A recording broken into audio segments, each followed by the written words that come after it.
What's up, guys? Today we're going to be unboxing the Moto G Stylus 2024. It's been a long time since we looked at a Motorola phone. Gonna bring some Motorola phones back to the channel as well too, just because I've been getting a lot of requests about these. Yeah, so I saw this at Walmart and it was like 200 bucks. So it's locked to Straight Talk, so I'm assuming the unlocked version is 300 bucks. So yeah, so 6.7 inch POLED display on here. It's a 1080p display, 50 megapixel main camera, 8 gigs of RAM, and Snapdragon 6 Gen 1 with a 5000 milliamp hour battery. This does have wireless charging as well too. This is actually it's a pretty well spec'd out mid-ranger. I typically don't see wireless charging on a mid-range phone. It's got the built-in stylus, which I think the only other brand that I know at least is, you know, Samsung doing that. So if you don't like old flagships and you just see this in the store, you want to see if it's a good phone, we're gonna find out. All right, let's slide this out here and check it out. We got the phone on top.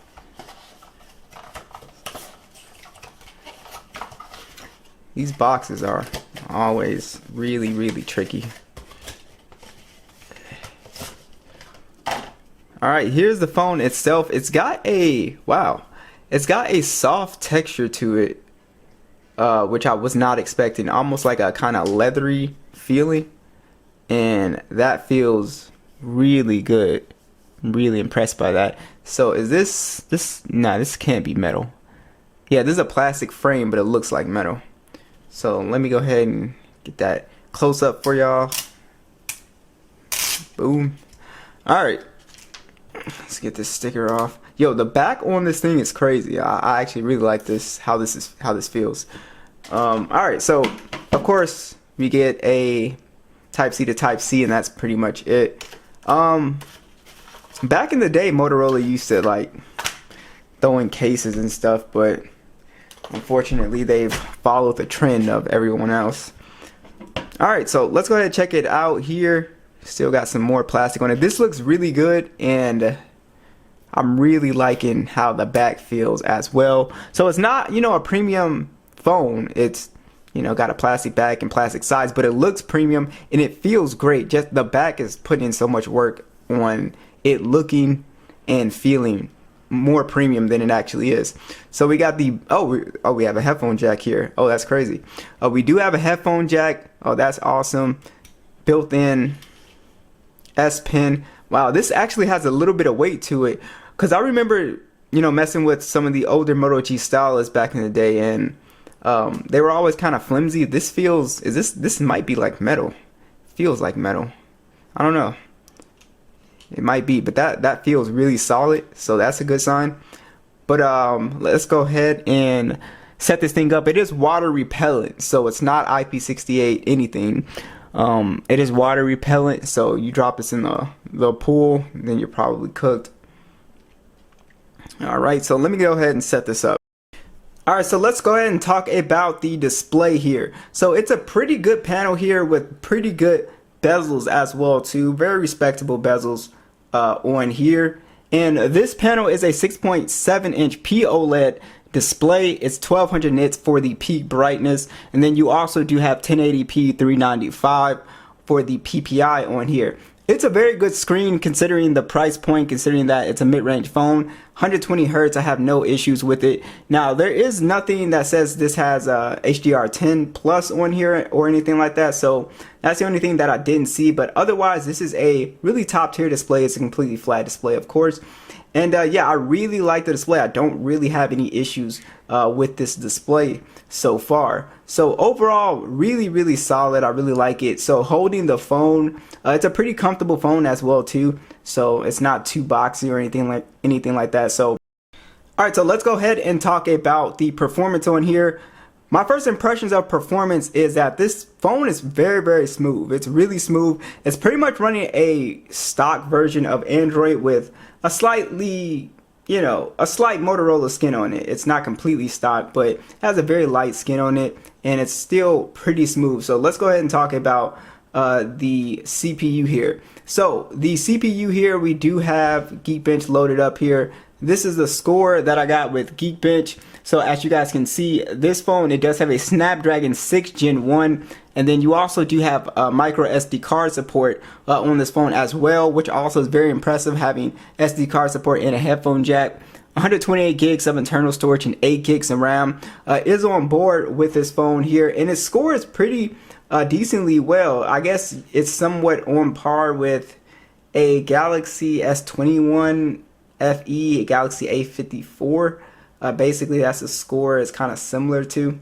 But yeah, it's overall a pretty decent chipset here. So on 3D Mark as well, I'm going to show you these scores here. So still on the Steel Nomad Lite, we didn't drop in a percent, which is pretty good, and it didn't get hot. It stayed at 31, and you can see 1 to 2 FPS. So again, you know, not a crazy processor when it comes to benchmarks, especially for that. But when we do load up PUBG here, so just testing this out with overall gaming performance here, I was pretty impressed with gaming performance here with this chipset. We got HDR Extreme on PUBG, which I thought was pretty good. So the optimization is really good, even though, you know, it didn't go crazy in the benchmarks, right? But that's why I'm not really heavy on benchmarks, because when you actually get into playing games, this does really well, and this phone does not really overheat, or it doesn't really get like hot to the touch or anything like that.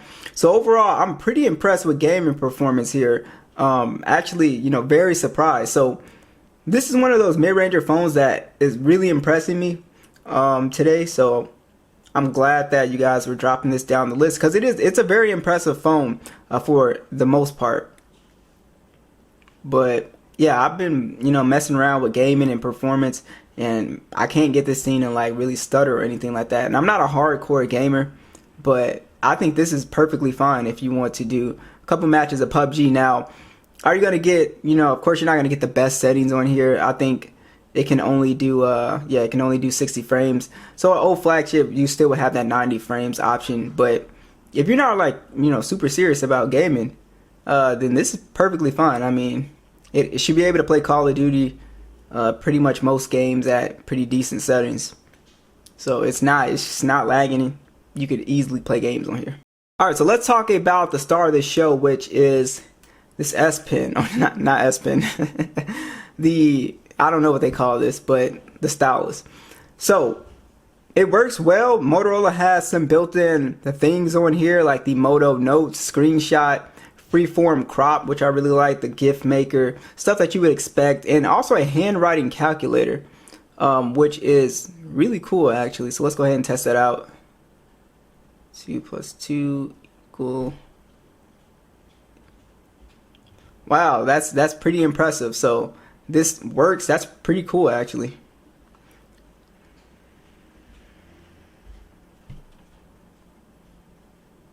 Yeah, so that's a really cool one.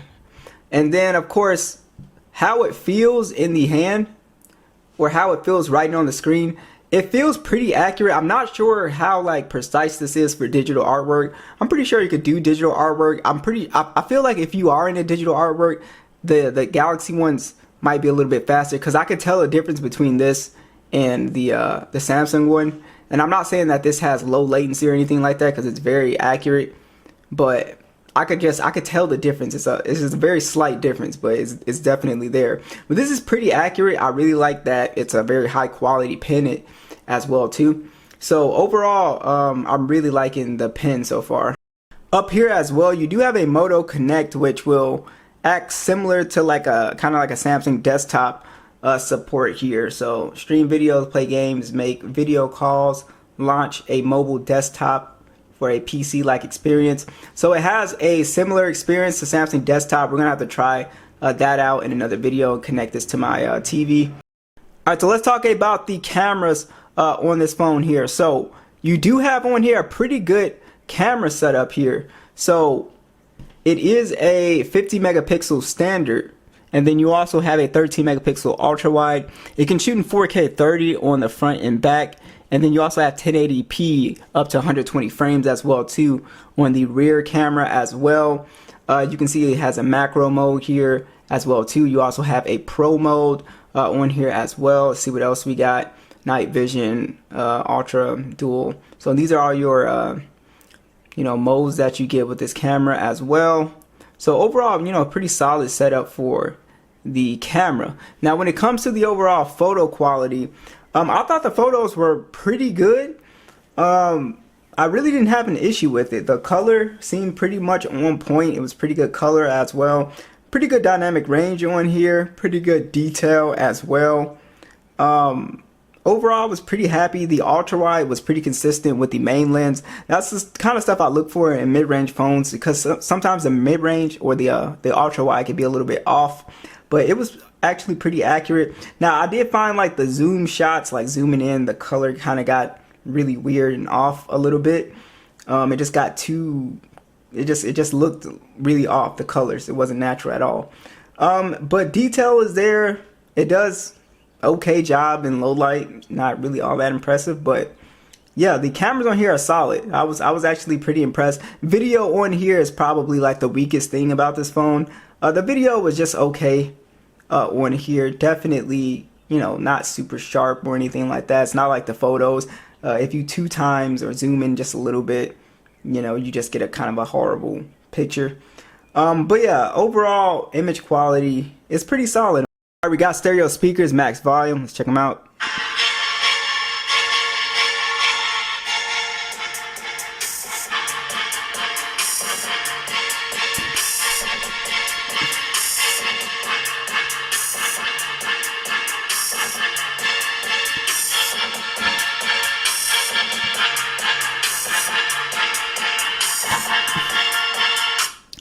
Those are pretty good speakers, guys. For this price point, these are really, really good.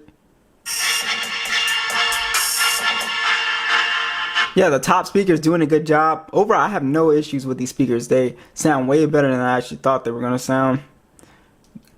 Fingerprint scanner on here. It is an optical fingerprint scanner. And I could kind of tell it's okay, now it's where earlier it was kind of slow, but maybe that's because I was setting everything up. So you guys can see. Okay, now it's working perfectly. Only thing that's weird about this one is they got it all the way at the bottom, but I'm assuming, like, is it because this is right here? Let me see. Oh, okay, let me move that out the way. Maybe it'll come up. No, yeah, it's all the way at the bottom for some reason, which, I mean, it's fun, but it's just kind of weird. Alright, so as far as looking at, how the battery's been draining, since I've been running the benchmarks and stuff on here, the battery life is looking like it's a really good phone for battery life as well. Usually these Motorola budget phones do an excellent job with battery life, so I wouldn't be concerned with battery life at all. If I remember correctly, these phones usually can last up to, a full day bare minimum. It should be able to do like a day and a half, 2 days if you're a really light user. But yeah, so battery life, 5,000 milliamps. It got 30-watt charging, respectable. And then you also do have wireless charging, which again is really, really good for this price point, because most mid-range phones do not have wireless charging at all. So I'm impressed with the Moto G Stylus, guys. What do you guys think? Would you buy this over an old flagship? We're gonna do some comparisons just so I can see, what people are thinking. I'm not sure what Motorola's update policy is for this phone. I have to look it up. Hopefully they're keeping up with updates. I remember that was kind of a thing with these budget mid-range phones. They weren't really keeping up with the updates. You would get like a year update, 2 years max, I guess. But yeah, let me know what you guys think, and I'll catch you guys in the next one.